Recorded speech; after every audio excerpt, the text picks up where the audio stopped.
Freshly Pressed on Smooth 98.1. Headlines.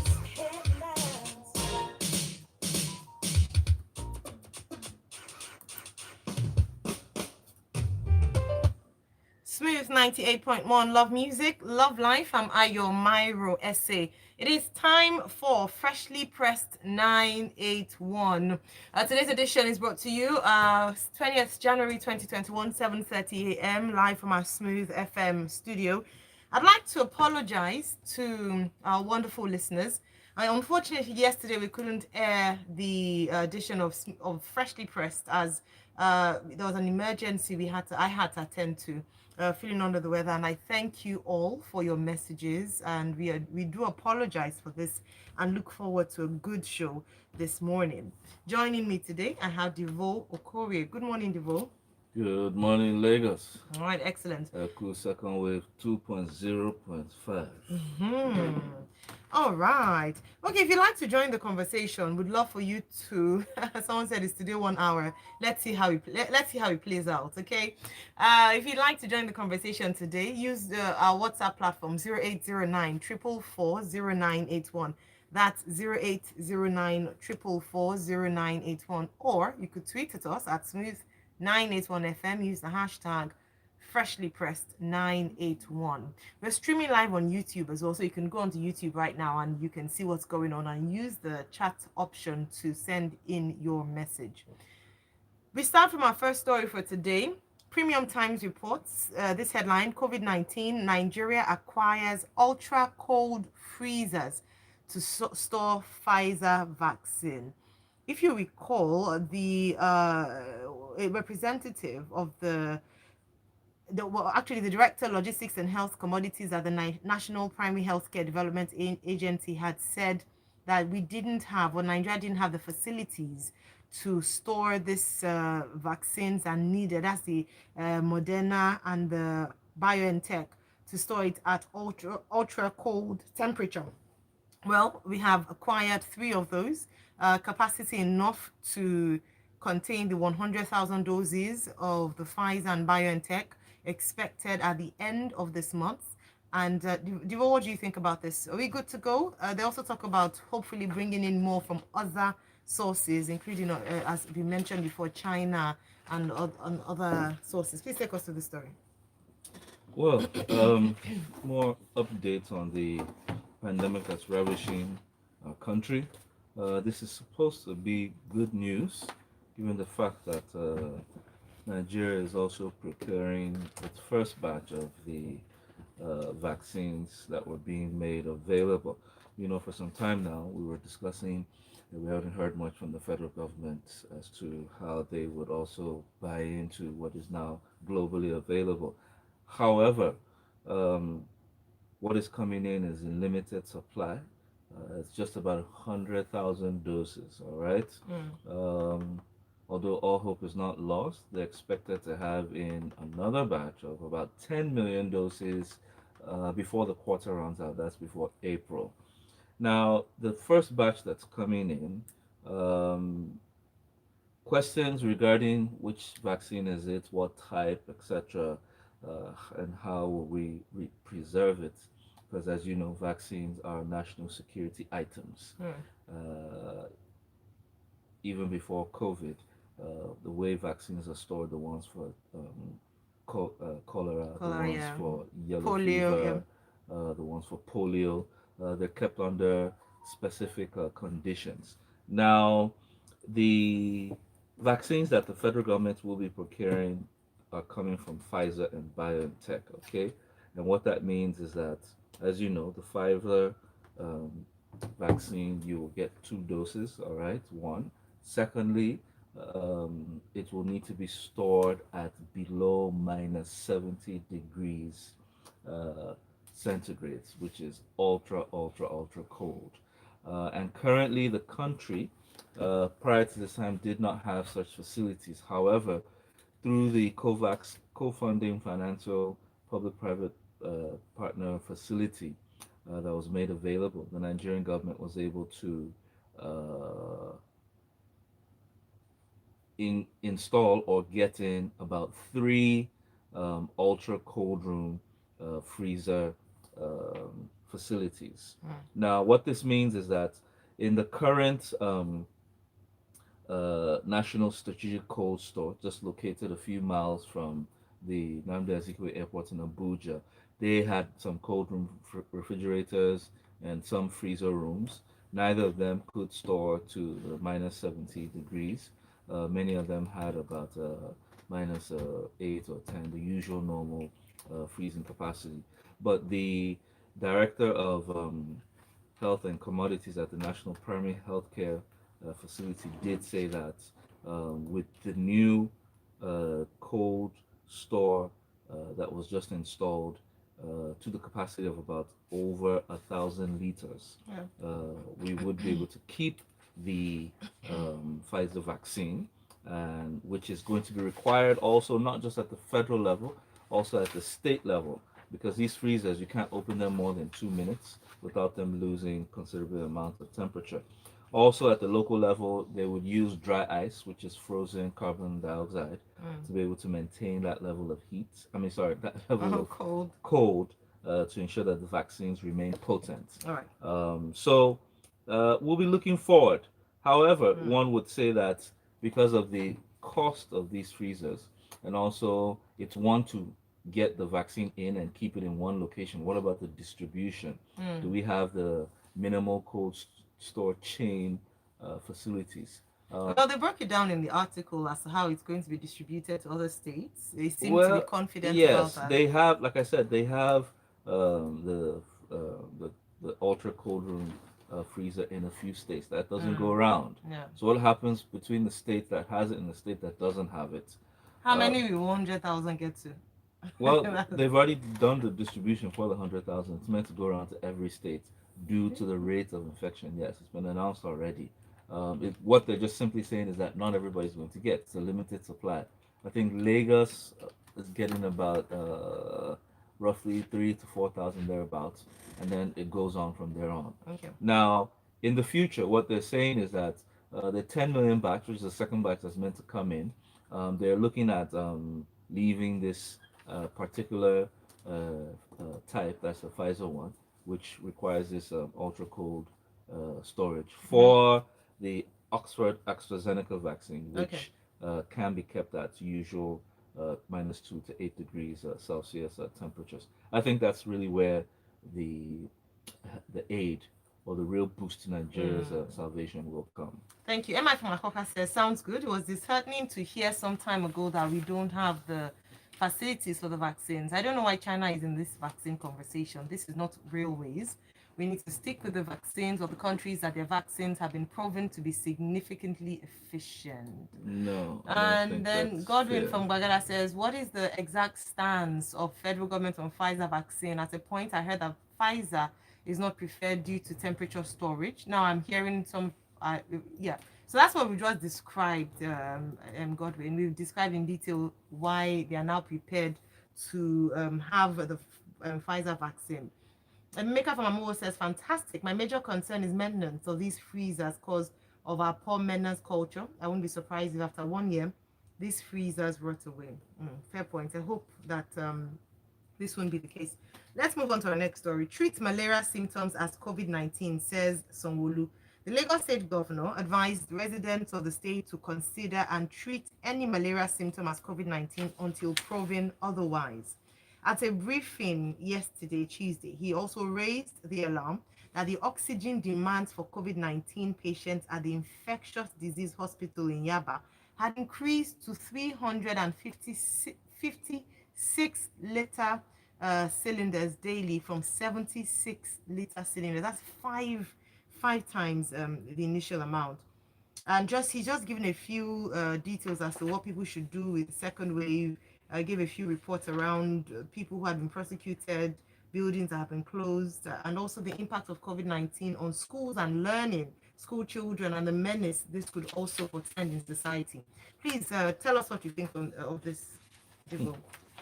Well, the thing is, the governor, apart from being the incident commander in Lagos, he actually was a COVID survivor. Yeah.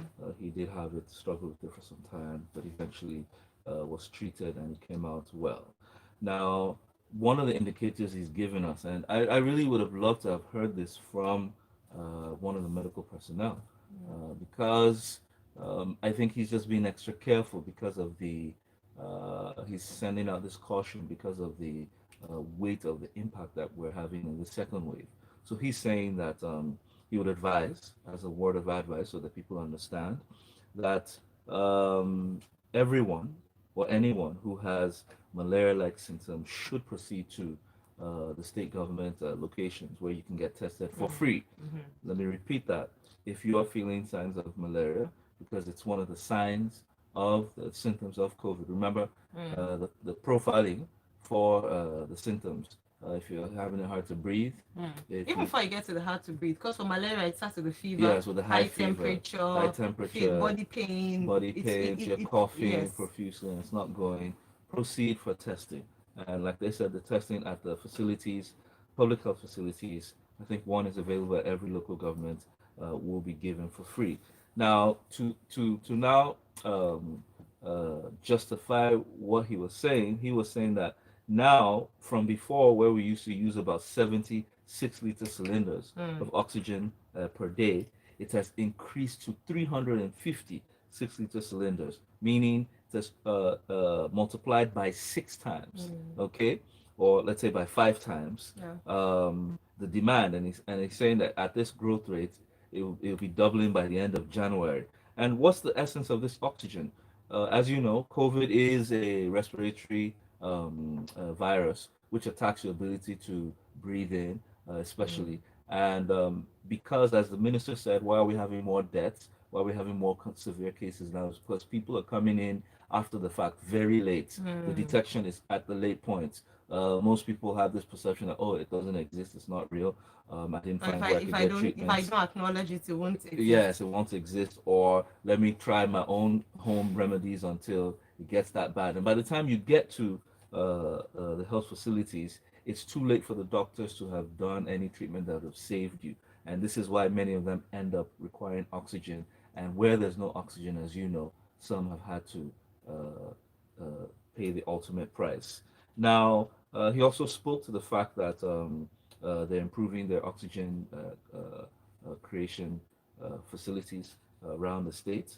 Also spoke to the fact that the students that had resumed schools, that it wasn't just done carelessly, that it was done with the consultation of many stakeholders, and that they've been going around to ensure that the schools maintain very strict COVID protocol to ensure that our children, our students, are kept safe. Now, he also said that errant defaulters, having to do with those who have maintained public places open in violation to the COVID guidelines, would be prosecuted. That hospitality businesses, restaurants, hotels, event centers, worship centers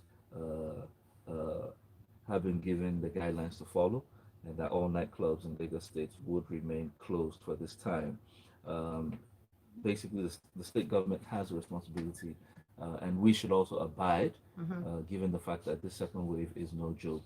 I bury people like 3 times every week now. It's just incredible. Remember before we were saying we're not seeing the bodies? I think everybody can confess that they are now seeing the bodies. All right, thank you. It's also important to note Lagos State has a safety registration portal, and it is the onus is on business owners, places of worship to visit regularly to see, update, and ensure that they comply with that. Federal government will pay 24 million poor Nigerians 5,000 naira each, according to the Minister of Humanitarian Affairs, Disaster Management and Social Development, Sadiya Farouk. She disclosed this at the inauguration of the federal government's emergency intervention database for the urban poor. Interesting article here, Divo talks about it's still in the bid to get at least 2 million Nigerians out of poverty. It's one of the commitments of this government administration to reach the poor of the poor. Now they're saying that they're going to you have to put in this register, and if you're classified as being urban poor, you get 5,000 naira a month for a specific period of time.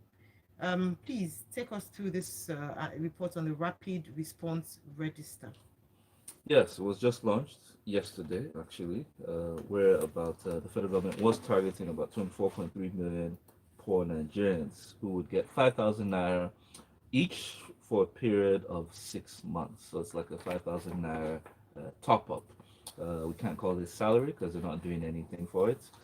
This is also their definition um, of Nigerians who they said in their own methodology that they had scanned the banking accounts, and if they noticed that for a period of time all you had, whether it's one account or multiple accounts, you had nothing less than between 100 naira to about 5,000, 10,000 naira deposits, nothing in excess of 10,000. Now, that was the definition. Now, what they've said that with such people, they would simply register, and once they've registered on their phone numbers without verification, because they can get the verification through the banks, that they would be credited this 5,000 naira for the next 6 months. Now, as you said, yes, in a bid to raise 10 million Nigerians out of poverty, many have debated this as to whether the conditional cash transfer initiatives, of which the RRR is one of them, would work. Remember the last time that this came up during the first lockdown, a lot of um, questions were asked of the minister and the Minister of Humanitarian Affairs, Disaster Management and Social Development, Sadia Farouk, as to how they developed that social register, because many of the National Assembly members were claiming that they were not aware, neither can they confirm those who were the recipients. However, they have increased on this definition by adding the rapid response register, which was meant to also capture people who were not captured in the last list. Now, if you calculate the amounts involved, you will see how much is at stake here. It's about 30,000 per individual for 6 months. Yeah. These are all steps that are covered under the social intervention program. As you remember, I think of about 750 billion was voted into this project, of which the 779 jobs, 1,000 jobs in each local government were also given to the Minister of Labor States. That was what's his name? Festus Kiamo, whereby those workers would earn about 20,000 for menial jobs across 3 months. Now, like I said, many have said is giving the poor man money or giving him a proper job and training him the right way to lift them out of poverty. Well, you could describe it as a welfare state. I don't think it's exclusive of getting them a job. That is the argument of the federal government, that they're welfare packages. But as you know, Nigeria has over 100 million people below the poverty line. And we always have to state this because, one, people need to understand what they refer to as poverty. Poverty means you cannot afford a meal per day. A meal per day in Nigeria, I mean, in foreign terms, you say a dollar. A dollar is roughly 400 naira. Now, these people can't even afford 100 naira meals. They literally search for it on a daily basis. And for those who can't beg, they simply go about scavenging one way or the other. But we need to recognize and acknowledge that over 100 million, that's more than many nations combined, exist in this same nation in our very before, that people just literally just act like they don't exist. Now, if you want to debate this, think back at what happened after the NSARS protest with the ravaging and the plundering of the Kakovida warehouses. Those were the indigent poor in Nigeria who took no options as to looking for how they could find feed for themselves. Right. We hope the federal government is able to maintain transparency in this life to ensure that these people do get it at the end of the day. Absolutely. Thank you. So Samuel has a question. I don't know if you're aware, but Devo, he says, how interesting. So we pay rural poor 10,000 naira and urban poor 5,000 naira. How does that work? You said we pay rural poor 10,000 naira and urban poor, as in this article. Yeah, the federal government gave that definition. However, like I said, this is to increase the number of people that they were addressing. Because if you remember during the lockdown, when they were doing the distribution, many people queried that many of the people that they knew didn't Mm, fall into that list, and many people that they knew that fell into their definition were not captured. So this is them extending that. Yes, I get it why the urban guys should get more than the rural guys. However, the federal government is the one addressing this. I would advise that we speak through our National Assembly to ensure that they maintain utmost transparency in this absolutely. regard. Thank you. Let's move on to this Guardian newspaper. Talking about jobs, you put either whether the argument for creating jobs as opposed to just doling out money. Poultry farmers raise concern over loss of 5 million jobs and looming hunger. Farmers under the aegis of the Poultry Association of Nigeria (PAN) have raised the alarm that farmers in the country will lose about 5 million jobs if urgent steps are not taken to rescue the sector. They identify some issues plaguing the sector. It was the farmers include farmers from Lagos State, Ekiti, Osun, Ondo, Ogun, or your southwest part of Nigeria. Right. They're saying they should salvage the industry from imminent collapse. Talked about the impact of feed for their livestock, including maize, which has been banned, and which they say supply hasn't yet been able to Ban meet from demand. import. Yeah, import, sorry. A ban from import.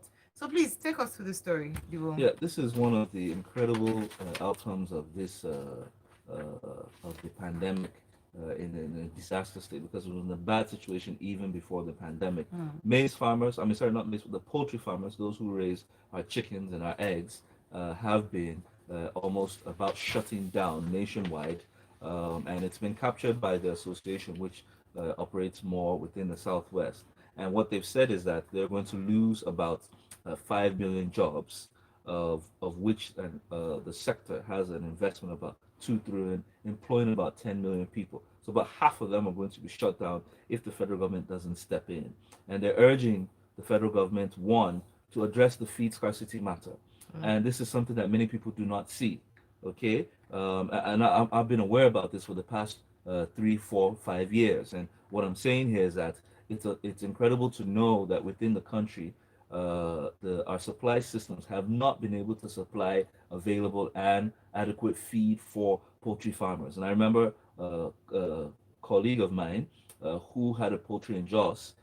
He said he was almost shutting down because he had to the feed coming from Kaduna and some of the other mills were not sufficient, and that many major companies had already procured them. Hence, he had to be buying from Kenya. And I was like, "What do you mean you're buying feed from Kenya for poultry in Nigeria?" That was way back 2, 3 years ago. Now it's reached the point that the farmers can't cope anymore because one, there's not sufficient supply of grain, and they're speaking to maize and soya, okay, and that saying that the federal government should review their positions on these bans or these regulations, even though it was done in a way to boost local production. However, it's not having that composite effect. One, there shouldn't be the federal government should import, all right, to add up to what we currently have locally, all right, because just like in the rice and the maize situation, we're not meeting up to the demand. Two, there should not be any ban they should ban the export of soya. Maybe they're getting more outside than they are getting inside, but as long as all the supply of soya is going out, then those within cannot get anything. Secondly, they also said that the pricing has been a problem, whereas with the economic downturn, there was an inflation and a hike in price between 10,000 to 16,000, which was further increased with the FX ban on maize, okay, which took the price of feed to about 18,500, and this has threatened them and their future. It's not a new situation entirely. I think this is part of the back integration supply chain challenge that the federal government needs to look at properly. Yes, we understand almost the same effect that the ban on the border had. In as much as you had noble ideas to support local industry, you need to create the balance, because if the infrastructure and the supply locally does not meet the great demands, you would have a reverse, a negative effect on the outcomes at the end of the day. Whilst a few people, yes, will make a few gains, but in the entire run, you don't have sufficient produce to be able to supply all the allied industries that require this feed. And it's important. Just imagine if we get to a point that we can't find eggs on the road. Yeah. Or the price of egg is beyond what Yes, or even the chickens to common kill man can. for our daily feeding. Yeah. And what that happens is that once scarcity increases there, you then have an increase in price, which would throw the price beyond what many can even bear. All right, thank you. I can't believe I'm seeing this message on Twitter, but I'll read it just to clarify a few things. B. Victoria says, stop looking for COVID figures. If you're telling me malaria is now COVID, something is certainly wrong. No one said malaria is now COVID. What the governor said was that malaria symptoms should not be dismissed at this time. If you have symptoms that are malaria-like, it is safest to do a COVID test to rule out COVID and not spread it whilst treating malaria. So please let us be careful with what people are still there denying it. And Ason, I'll read this just to address that. It says, please everyone, COVID-19 is real. My boss was among those who claimed it's a hoax. Yesterday, he announced to us that he lost 2 cousins to COVID-19 in a space of 2 weeks. Don't find out the hard way. Honestly, that's what we're saying. Yinka says, so it's 5,000 naira that wants to lift people out of poverty. Now they're using bank account to trace who needs the money, while they didn't do same with respect to the first 20,000 naira that was given in cash to the poorest of the poor with no bank account. By the way, we expect an audit of that one. In summary, throwing cash at everything doesn't lift one out of poverty. Well, true. And also, we must understand that in programs, there are modifications based on, first, second stages. You review and you strategize if the first one didn't quite work out. INEC planning to make NIN compulsory for voter registration punch. The detail is there, but the headline speaks a lot to what the detail of the story is. Because of our time, I won't go into it. But there's so many things that a number of agencies have said they're going to do. Yes, we should say something. INEC is doing this because they believe it will tackle underage voting, alien voting, and other associated anomalies with registration. Okay.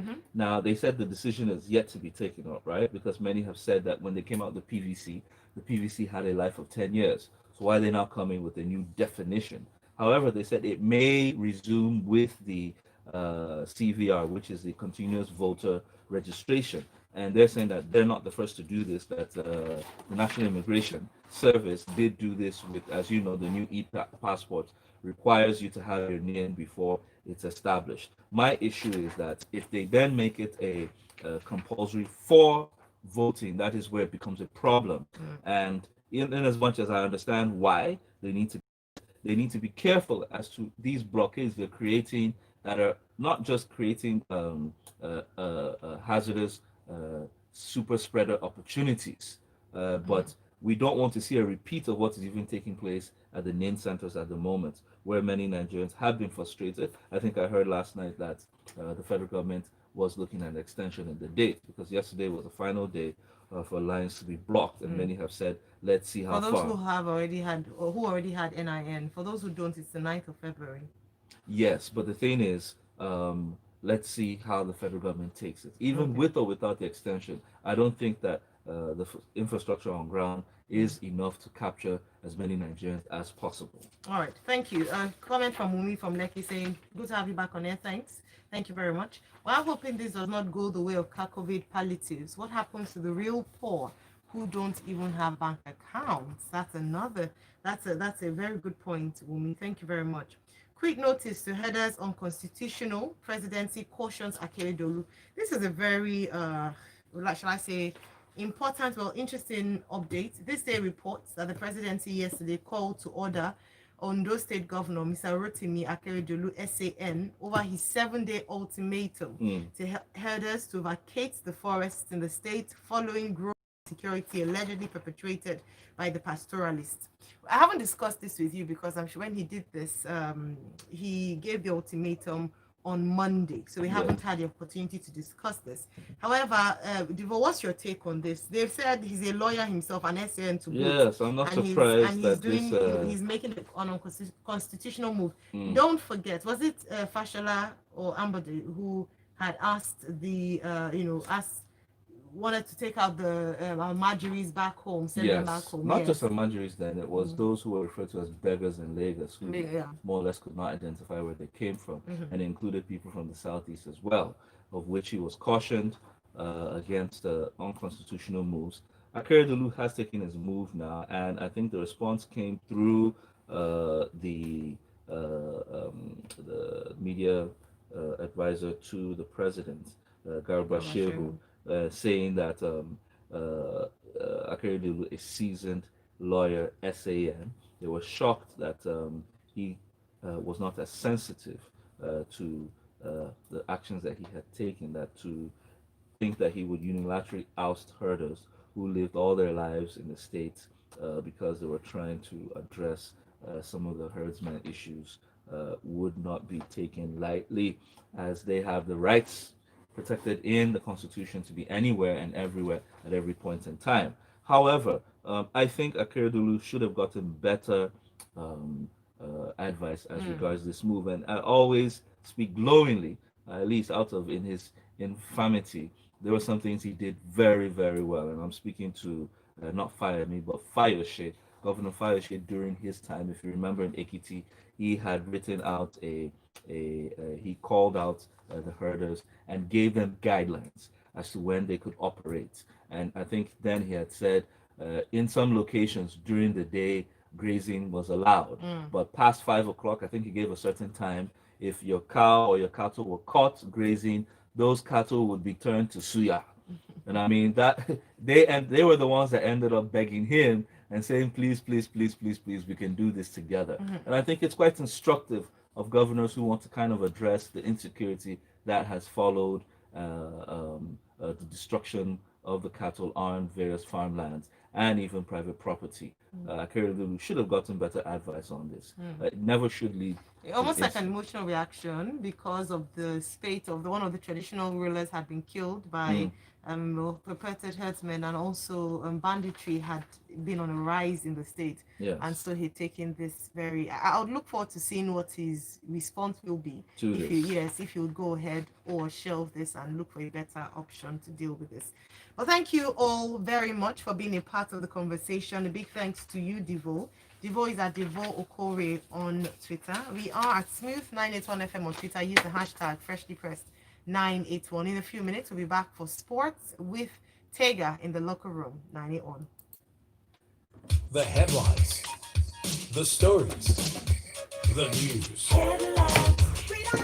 In-depth analysis of national current affairs. Did you have comments? I couldn't even go on. Freshly pressed Do I have one? on Smooth No, I was looking for comments. 98.1.